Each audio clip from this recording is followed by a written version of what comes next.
Will Robinson here from Robinson's Auto, toolsandtime.com. Welcome back, guys. Today's video is going to be a little bit off track, not totally automotive related, but related to the shop nonetheless. One of my side hobbies is etching, and recently we had a mirror given to us, a larger mirror, 46 by 36, and we weren't quite sure what to do with it.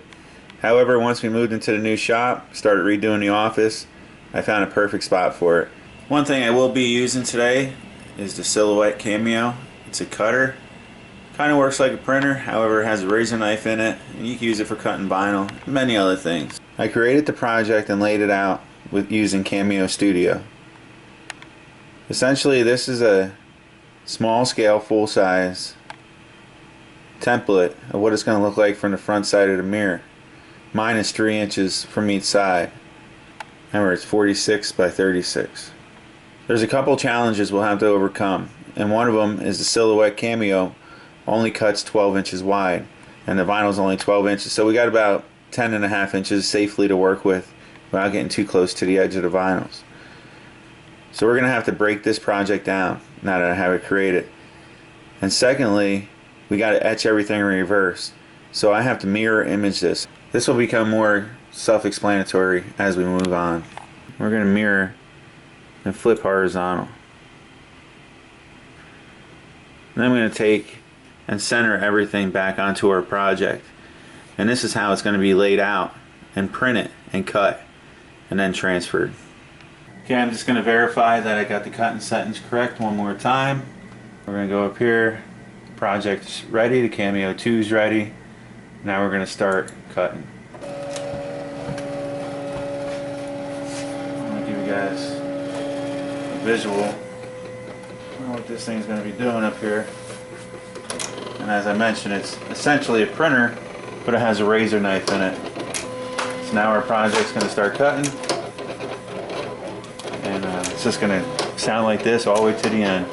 So we'll get now that you got a general idea of how I created the project, sent the project to the Silhouette Cameo. Now it's time to what we call pruning the vinyl. So essentially, when it's all done cutting, it still looks like the same sheet of vinyl. So we're going to prune everything from here down. Alright, lift up.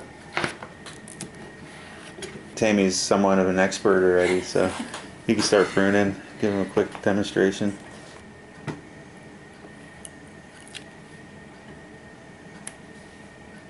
Like I said, we're going to remove everything that we want etched.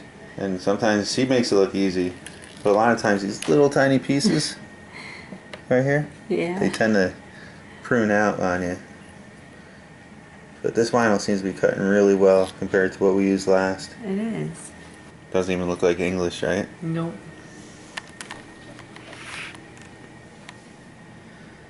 But as I mentioned before, it's in a reverse image. Therefore, if we look at the sticky side, if you hold it up, show me the back side. Check it out. Friendly, affordable service, complete. Okay, so now we got out our what we call transfer paper. Now what transfer paper does, it has an adhesion to it as well. But we're going to take and apply it to the front side of the vinyl. This part's a little tricky, especially when you're dealing with such a long piece. As you can see, we went to market and I got too close and it lifted, but luckily it's up on the part of the project that we don't need. So this stuff is super sticky compared to what I'm used to dealing with, so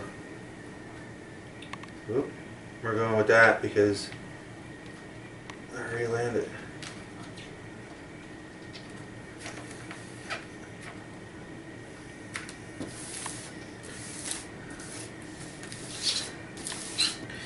Okay, next what I'm going to do is cut out this bad section that we're not going to use. Alright, so now what we got with our transfer paper attached, once we have our mirror laid out, we can take and peel this back portion off, revealing the sticky side of the vinyl, and transfer it onto the mirror. And everything will remain in place because of that transfer paper.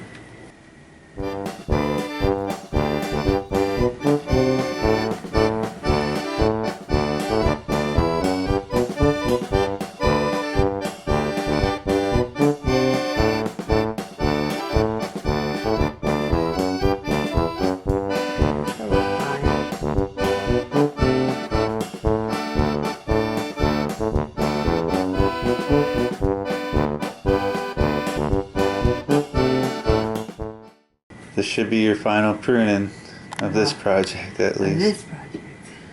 You're doing great. Okay, now the daunting task of laying it all out in the mirror so it appears correct and square from the opposing side once we etch it. Compare this in a few different spots. Side of that T. And we're going to take our farthest right and I'm going to make this S that same distance.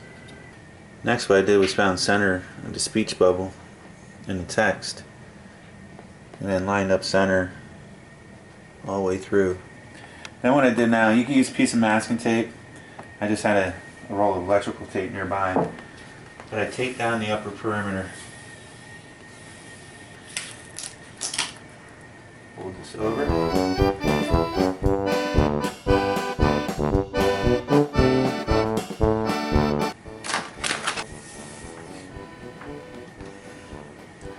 Pulling pressure upwards.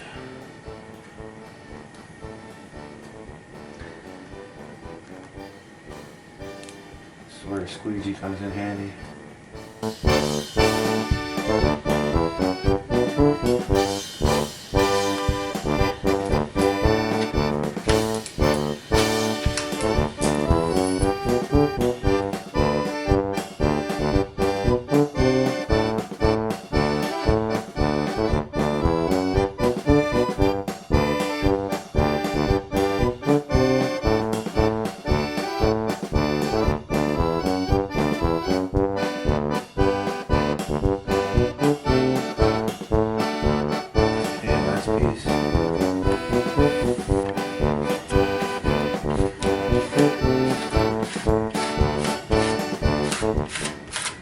Let me give you a demonstration of how this is going to look. This one here is for Tammy. I call my guardian angel Daddy. Just a simple love, doves, little picture frame hanger. And one of my more creative pieces.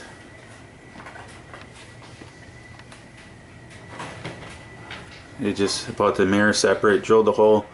The hardware for the mirror you can buy as a kit. Candle mirrors for decorations on end tables and whatnot. And then I back etched them. That's what you get. So if everything goes right, that's what I'm hoping to achieve with this project as well. Okay, there it is with the backside all masked off. Now you can really see the spacing of what we got here. So it's not going to be super congested. There's a lot going on, but hopefully it all comes together. Got a couple different methods I use. I have a sandblasting airbrush. We're using glass bead. I also have a pressure pot style. I can hook it up to the vacuum cleaner. However, this one doesn't work too good when I put the vacuum attachment on it. So I'm just going to simply run the vacuum next to where I'm working and try to capture as much as I can.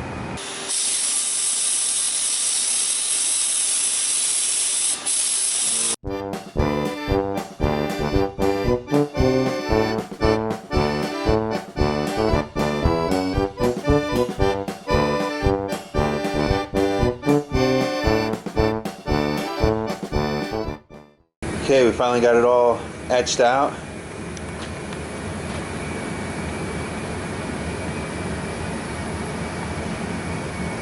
Alright, next I'm going to start removing all the masking and the vinyl to reveal the backside of the mirror.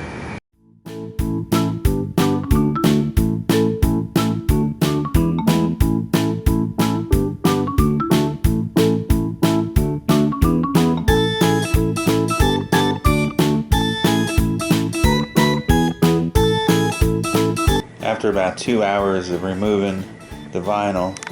Okay, moment of truth.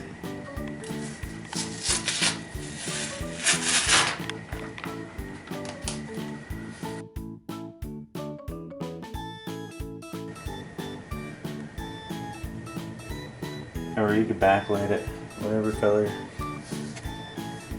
you like.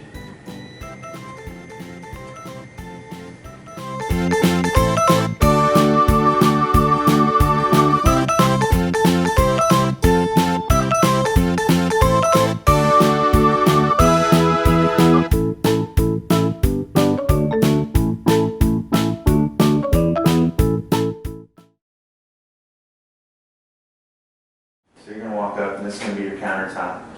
And then there's going to be the desk at a lower level that you can sit with a chair. I'm going to put another window looking out into the shop, but that's going to come later on. Maybe use this side for computer. It's not going to have the top, so I could have another chair to come along that side, and somebody could sit down and have a one-on-one.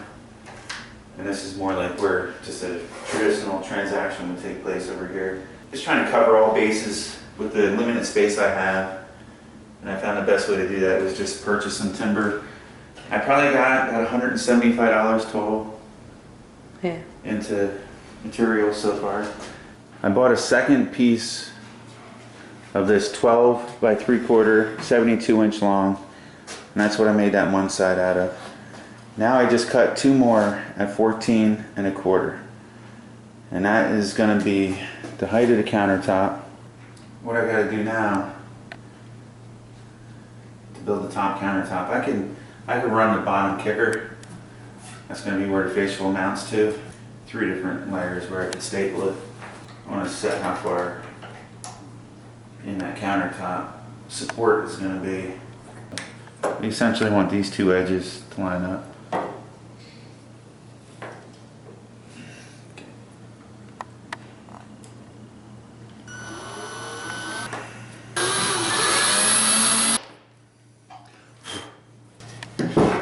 Sure it's flush with the front. Yeah, it's almost perfect.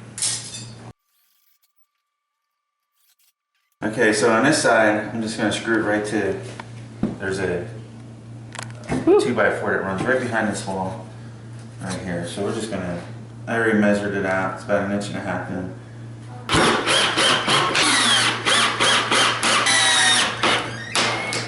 Be careful, because that stuff will split like a piece of firewood.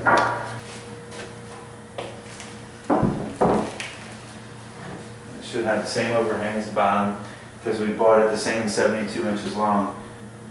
I wanted it to stick out a little bit. About 1/2 inch.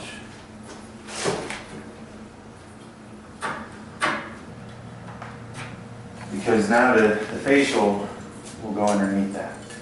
So I'm going to be left here with the 1/2 inch overhang. I'll just take and I'll round that off. Make it a nice transition. Just allow for that 1/2 inch overhang. Gives a pretty nice look. I just want to make sure these pieces are as square as possible. This one is what it is because it's against the wall. As you can see, it's relatively square. You can see how it's still tilted in. I want to pull that out a little bit. And at this point, I'm going to take this measurement across the top. 69 inches. When you pull the top square, right about there should be 69 inches.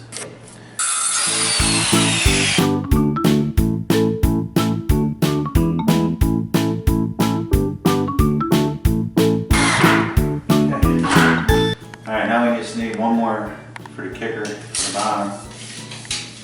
But we're going to have to make that the same length as this top one, or this middle one, which is 70.5. Square this up all the way down this ledge.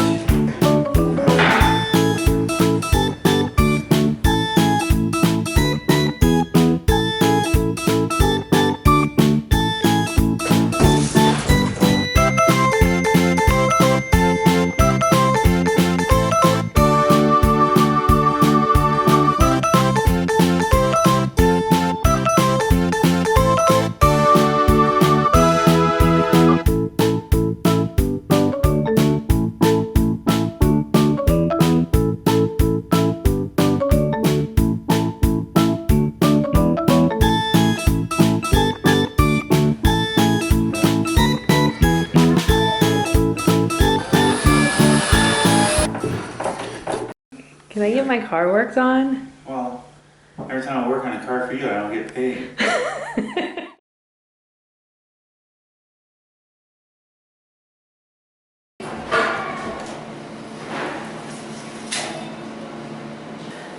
Pick it way up, pick it way up.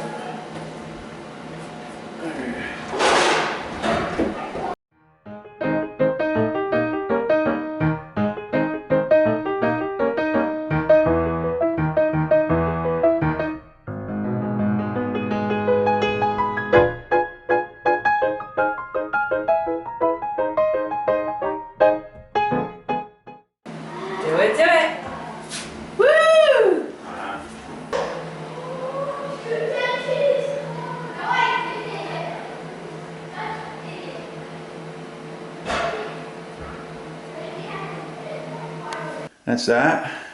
Pretty much bought all the materials at Lowe's, then we stained it, and then polyurethane. Here's the side of the office from the back side. Still I'm gonna cut a window out of that door. We're gonna paint it and whatnot, so that's still in the works. Gotta take that AC unit out, make up some kind of new facial.